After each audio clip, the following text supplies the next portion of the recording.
Les parents d'élèves de l'Externat Saint-Paul primaire du Plateau sont désemparés. L'archevêché d'Abidjan a décidé de fermer l'établissement et de construire à la place un centre commercial. Et puis les funérailles nationales d'Idriss Déby. C'est aujourd'hui la cérémonie d'hommage au président tchadien Idriss Déby Itno, mort lundi, a débuté ce vendredi en N'Djamena en présence de nombreux chefs d'État, dont le président français Emmanuel Macron. Bonsoir et bienvenue dans le journal. Le mois de Ramadan rime avec rupture de jeûne et partage à la rupture de jeûne se fait souvent avec des mets légers, bouillis, jus de fruits, galettes, des aliments qui devraient respecter les règles d'hygiène alimentaire sans risque pour la santé. Anicette Kona a assisté à une rupture de jeûne. Il est 18 h ce vendredi lorsque nous arrivons chez Awa Maïga, vendeuse de beignets de haricots appelée Gaou, à l'avenue 15, rue 22, dans la commune de Treichville. À quelques mètres de Awa, Ali Maïga est vendeur de gnomi, des beignets faits à base de mil. C'est à base d'haricots. On met un peu de piment, un peu assaisonné, puis on envoie à la machine. Lorsque ça quitte à la machine, on met dans les bassines et on tape. Quand ça joue à ce que ça devienne blanc. Une fois que ça devient blanc, on commence à griller. Quand on grille, là, on casse les œufs avec un peu d'oignon vert. Pendant le mois de Ramadan, le chiffre d'affaires de Awa et Ali grimpe. Dans les débuts du carême, là, la somme est un peu élevée. On vend jusqu'à 140, près de 150 000 par jour. Mais arrivé vers le milieu, là, ça commence à ralentir un peu, mais on reste toujours dans la norme. En carême, on gagne 70 000, 80 000. En dehors des carême, on gagne 35 000 ou 40 000.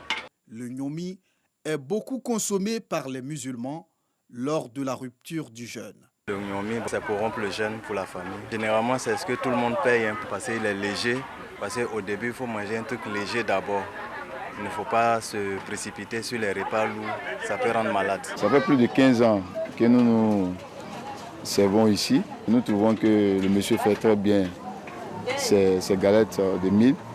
Et nous trouvons que les galettes de mil sont plus digestes pour la rupture des jeûnes. Le Ramadan, moment de pénitence et de partage, Mama Ouattara achète les beignets aux haricots, le gaou, et de la bouillie de mil pour faire plaisir à des personnes dans le besoin. Moi, je fais des dons, c'est le mois de partage. J'ai des gens qui aiment bien ça, moi je vais leur distribuer. 18h25, c'est l'heure de la rupture. Nous suivons Brahima dans son quartier à Adjamé Saint-Michel pour la rupture du jeûne.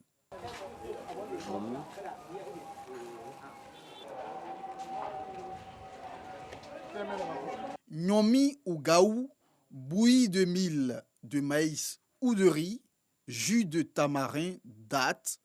Que faut-il vraiment pour une rupture parfaite du jeûne?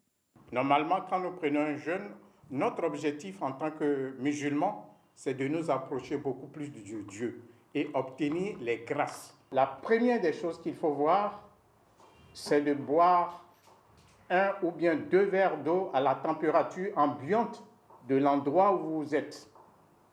Et une fois que vous avez fini de boire de l'eau, il faudrait tout de suite prendre des repas légers. Alors à 4 heures du matin, par exemple, quelqu'un qui veut manger et qui attend, qui va passer toute la journée à ne pas prendre autre chose à partir de 18 heures, il faut faire attention pour ne pas que l'estomac soit encombré. Parce qu'après, vous allez avoir une faim douloureuse. Nous avons des céréales locales, telles que bouillie de mil, bouillie de riz, bouillie de maïs, quoique c'est des céréales qui sont des céréales complètes, qui sont riches, qui contiennent des éléments nutritifs. La meilleure boisson, c'est l'eau. Ce n'est pas la peine de s'encombrer avec les boissons frélatées. On a des opportunités avec des aliments très riches dans le terroir que nous avons en Côte d'Ivoire. Il y a le gingembre, il y a le tamarin qu'on appelle communément tomi, et puis il y a d'autres boissons que nous pouvons faire à la maison sobrement et naturellement.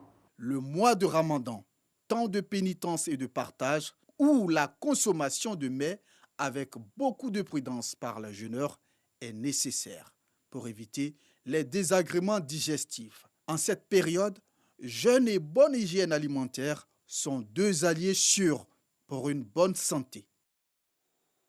Parlons éducation. L'Externat Saint-Paul primaire du Plateau, menacé de fermeture. L'établissement qui existe depuis 1956 figure parmi les écoles d'excellence du pays. Depuis quelques mois, le vicaire général a annoncé aux parents d'élèves la destruction de l'Externat Saint-Paul primaire du Plateau en vue de construire un centre commercial. Ce qui n'est pas du goût des parents d'élèves qui ont pour beaucoup vu défiler dans cet établissement fils, filles, neveux, petits-enfants. Nous Sangaré a rencontré parents d'élèves, élèves, enseignants et le vicaire général à son reportage.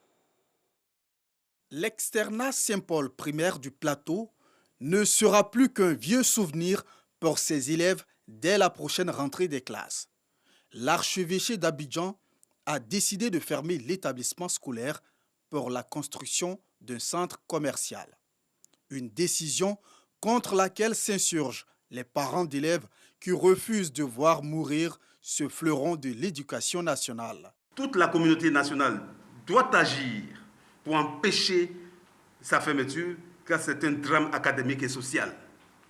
Au moment où on se plaint du niveau catastrophique des élèves, l'archevêché veut fermer une école qui forme à l'excellence.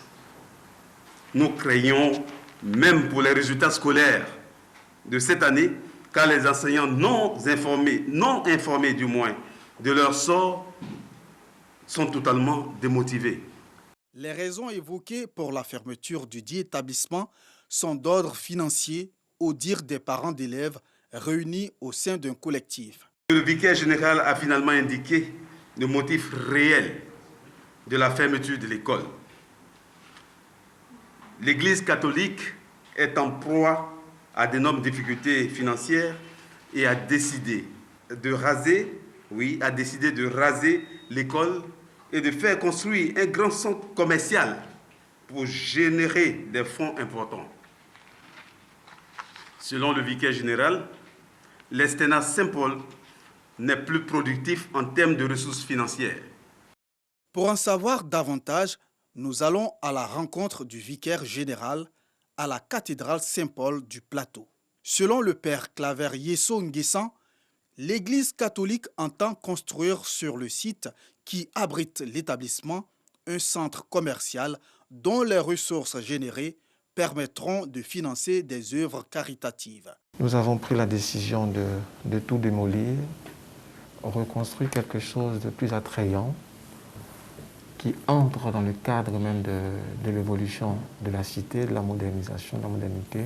Aujourd'hui, l'Église a une possibilité de mieux exploiter son site.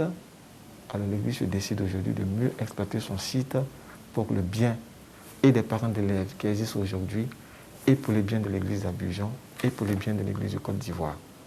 Nous voulons aujourd'hui nous donner les moyens pour atteindre notre autonomie sur le plan financier. Ceux qui font les conférences de presse, ils sont dans une position d'empêcher l'Église de mener à bien ce projet diocésain, bien sûr, mais ce projet qui va profiter à toute l'Église catholique en Côte d'Ivoire. Sur la question de la fermeture, le vicaire se veut clair.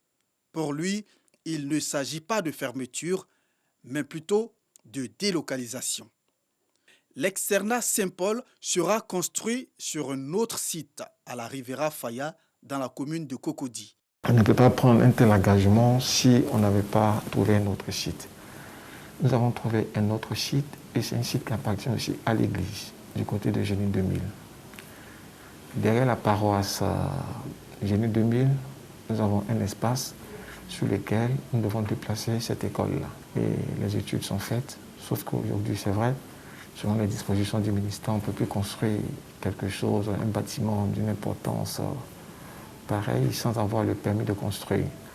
Donc les dossiers ont été engagés pour avoir le permis de construire et commencer les travaux. Les travaux démarreront dès que nous aurons le permis de construire. Une délocalisation à laquelle ne croient pas certains parents d'élèves. Les travaux de construction n'ont pas démarré. Si on doit délocaliser une école, on doit quand même pouvoir réinscrire les élèves et puis inscrire d'autres nouveaux élèves. Mais on n'engage pas la réinscription qui n'est pas encore décidée par l'administration de l'école. On a croisé le directeur, il a dit qu'il n'a pas encore eu l'autorisation de réinscrire les élèves. Donc voilà pourquoi nous parlons de fermeture Il n'y a rien qui rassure qu'il y aura une délocalisation, il y aura une nouvelle année scolaire à Faya. Pour la notoriété que Saint-Paul a, pour l'enseignement que nos enfants ont reçu ici, vraiment, nous sommes désemparés. Et bon, aujourd'hui, quand on nous parle de délocalisation, on se demande si c'est une délocalisation. Est-ce que les travaux ont commencé? Parce qu'il y a un comité des parents d'élèves qui se sont rendus sur le site. Et jusque-là, d'après ce que j'ai appris, il n'y a pas de construction en cours. Donc pour nous, la rentrée scolaire, je pense que les congés, les enfants seront en vacances dans 2 mois. Et à quel moment ils vont construire cette classe-là pour que cette rentrée soit effective? Donc pour moi, vraiment, moi je suis dans le sens que c'est une fermeture et peut-être qu'on ne nous le dit pas clairement. En attendant que la situation connaisse un dénouement heureux, les 700 élèves de l'externat Saint-Paul du Plateau continuent de suivre les cours de l'année scolaire 2020-2021 qui s'achève fin mai. Voilà des parents désemparés, vivement que les 2 camps trouvent une solution. La tutelle est interpellée. Dans le but de promouvoir l'entrepreneuriat en Côte d'Ivoire, la Fondation Caïdan a initié la caravane de l'entrepreneuriat qui sillonne lycée et université. Après les étudiants de l'Institut universitaire d'Abidjan, c'est au tour des élèves de l'école préparatoire et technique, les MPT de Benjéville, de recevoir des notions de l'entrepreneuriat. Jean-Luc Conan et Stanislas Zézé sont les conférenciers de la phase 2 de la caravane de l'entrepreneuriat à l'école préparatoire et technique EMPT de Benjéville. Pour avoir fait du succès, ces 2 icônes de l'entrepreneuriat membres de la Fondation Caïdan partagent leurs expériences avec des élèves militaires. Pour eux, le respect, la discipline et la rigueur sont des valeurs d'entrepreneurs qu'incarnent déjà les enfants militaires. Pour ces jeunes enfants de troupe, on pense qu'il était important de leur montrer qu'on pouvait avoir une réussite basée sur des valeurs telles que l'intégrité, la discipline, la rigueur et surtout, prendre son temps car le chemin vers le succès est long et semé d'embûches. Ils ont les prérequis, ils ont les bases, ils ont déjà 70% de ce qu'il faut pour réussir. Les 30%, ils apprendront avec ceux qui ont déjà réussi en se frottant à, si vous voulez, le monde des entrepreneurs. Les expériences de 2 entrepreneurs chevronnés ont retenu l'attention des élèves de l'EMPT qui, à travers des questions, ont cherché à mieux comprendre l'entrepreneuriat. Cette conférence, une initiative de la Fondation Caïdan qui vise à promouvoir la culture entrepreneuriale dans les lycées et universités. Son objectif, contribuer au processus de développement d'une culture entrepreneuriale en Afrique. Entamée le 19 février dernier à l'Institut universitaire d'Abidjan, la caravane se rendra bientôt à Yamoussoukro, la capitale politique. Et puis un incendie a ravagé aujourd'hui des habitations dans la commune de Yopougon, un nouveau quartier. 3 maisons ont subi les affres des flammes et selon des témoignages, un branchement anarchique sur le réseau électrique de la CIE. Les sapeurs-pompiers ont circonscrit les flammes après 1 heure d'intervention. Aucune perte en vie humaine n'est à déplorer. La maison d'où est parti l'incendie est totalement parti en fumée. 2 maisons voisines ont été touchées légèrement par les flammes. Pour finir, sachez que les funérailles nationales d'Idriss Déby se sont déroulées aujourd'hui au Tchad. La cérémonie d'hommage au président Idriss Déby Itno, mort lundi, a débuté ce vendredi donc à N'Djamena en présence de nombreux chefs d'État, dont le président français Emmanuel Macron. Le cercueil d'Idriss Déby, monté sur le plateau d'un pick-up drapé du drapeau national tchadien et entouré de soldats de la garde présidentielle, est arrivé place de la Nation. Mahama Idriss Déby, fils de l'ancien président à la tête d'un conseil militaire de transition, s'est recueilli devant le cercueil de son père en se mettant au garde à vous. Voilà, c'est tout pour ce soir. Portez-vous bien.